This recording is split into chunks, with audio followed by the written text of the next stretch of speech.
আসসালামু আলাইকুম। আলোচনা করছি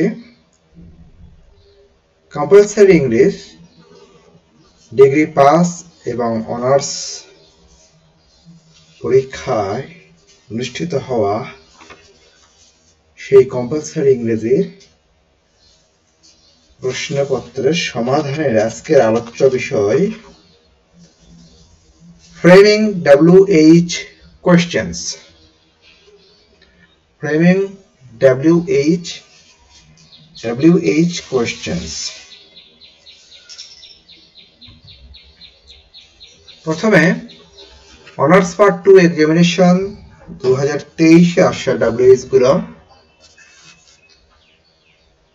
Rafsan will go there by train. বলে রাখি উত্তর একাধিক হবে, একটি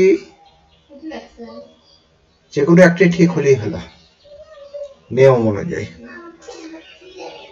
ওকে, রাফসান কে করলে who will go there by train কে করলে how will Rafsan go there, সাবজেক্টের আগে সহযোগের ভার্ব আসবে। আর ট্রেন কে করলে কিন্তু আবার what will Rafsan go there by. I take 5 cups of tea a day. এখানে 5 কাপস কোন নাউনের আগে যে পরিমাণ সংখ্যা রয়েছে এখানে হাউ মেনি দিয়ে করব আমরা। How many cups of tea a day do you take, অথবা আ ডেটা আমরা পরেও লিখতে পারি। The girl looks like a rose. Who দিয়ে করতে পারি, হোয়াট দিয়ে করতে পারি, হাউ দিয়ে করতে পারি।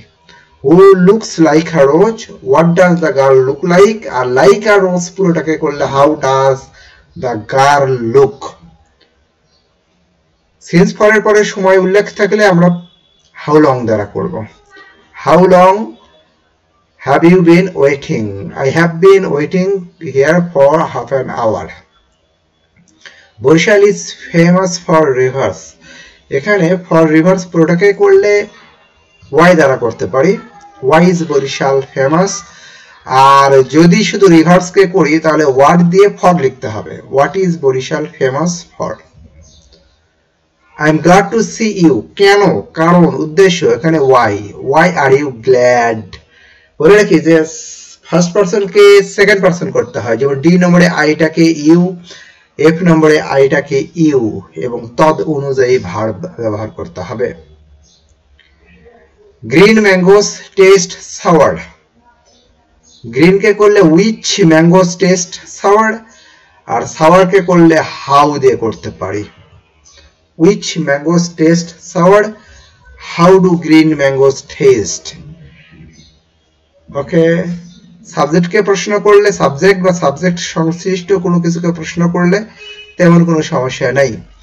তবে প্রশ্নের বাক্যে যদি সাবজেক্ট থাকে অক্সিলারিটা সাবজেক্টের আগে আসবেই।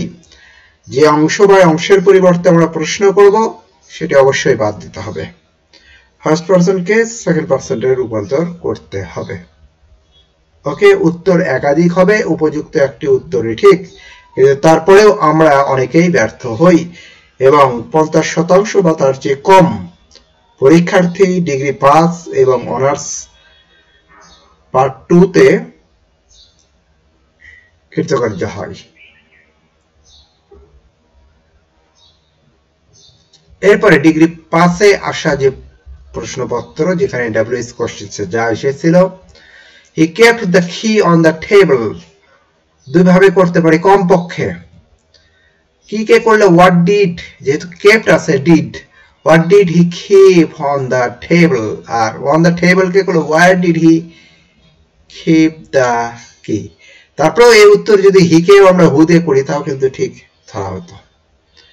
everybody loves a rose। এখানে এই ইনডিফিনিট প্রোনাউন থাকলে আমরা নেগেটিভ করব হু ডাজ নট লাভ এ রোজ, অথবা রোজ কে করলে হোয়াট ডাজ এভরিবডি লাভ। মূল্য জিজ্ঞাসায় how much did this watch cost you. বলে রাখি যে ভার্বগুলোর 1 2 3 একই রকম, প্রেজেন্ট পাস্ট পাস্ট পার্টিসিপল, তাহলে সেটাকে পাস্ট মনে করব।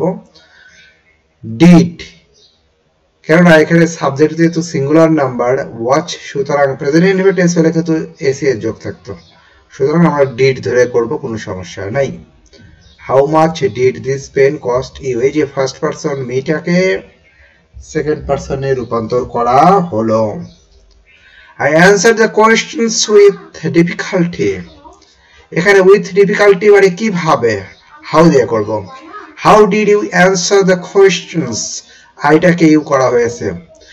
আমরা যদি দ্য কোয়েশ্চেনস কে করি তাহলে what did you answer with difficulty, তাও ঠিক হবে।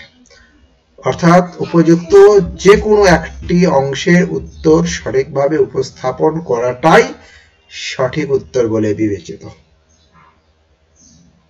ধন্যবাদ। Thank you.